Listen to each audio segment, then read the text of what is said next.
রাজ্যের সকল টেট উত্তীর্ণ চাকরি প্রার্থীদের জন্য এই মুহূর্তের বড় খবর। প্রাথমিক শিক্ষা পর্ষদের তরফ থেকে অফিসিয়াল বিজ্ঞপ্তি প্রকাশ করা হলো 2022 টেট উত্তীর্ণ প্রার্থীদের জন্য। দীর্ঘদিন ধরে 2022 টেট উত্তীর্ণ প্রার্থীরা টেট উত্তীর্ণ হওয়ার পরেও তারা নিয়োগের অপেক্ষারত। তারা দীর্ঘদিন ধরে অপেক্ষায় রয়েছেন কবে তাদের নিয়োগ বিজ্ঞপ্তি প্রকাশিত হবে এবং কবে তাদের ইন্টারভিউ দিয়ে নিয়োগ করা হবে। একাধিকবার তারা কিন্তু ইতিমধ্যে আন্দোলনেও নেমেছেন। এই মতো পরিস্থিতিতে 2022 টেট উত্তীর্ণ প্রার্থীদের জন্য অফিসিয়াল বিজ্ঞপ্তি জারি করলো প্রাথমিক শিক্ষা হয়েছে আর্জেন্ট পাবলিক নোটিফিকেশন।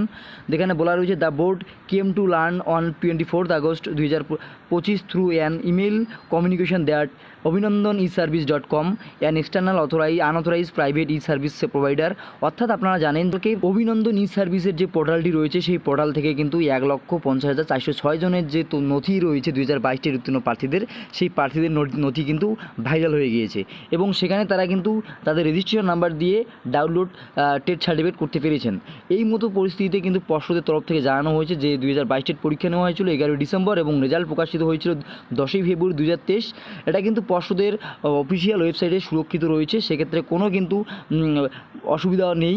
এছাড়াও প্রার্থীদের জানিয়ে দেওয়া হয়েছে যে তাদের সমস্ত তথ্য সম্পূর্ণ সুরক্ষিত রয়েছে এবং কিছু অসাধু ব্যক্তি হয়তো বোর্ডকে কালিমালিপ্ত করার জন্যই এরকম কিছু ঘটনা ঘটিয়েছে।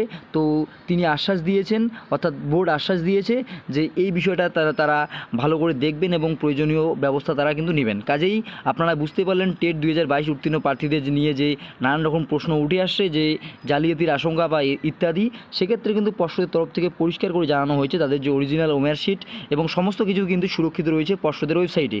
তাই এই বিষয়ে কিন্তু কোনো বিভ্রান্ত হওয়ার কিছু নেই, পর্ষদের তরফ থেকে কিন্তু আশ্বাস করা হয়েছে এবং আশা করা যাচ্ছে খুব তাড়াতাড়ি কিন্তু আপনাদের পরবর্তী যে ধাপ রয়েছে ইন্টারভিউয়ের যে বিজ্ঞপ্তি সেটাও কিন্তু পাবলিশ হতে পারে।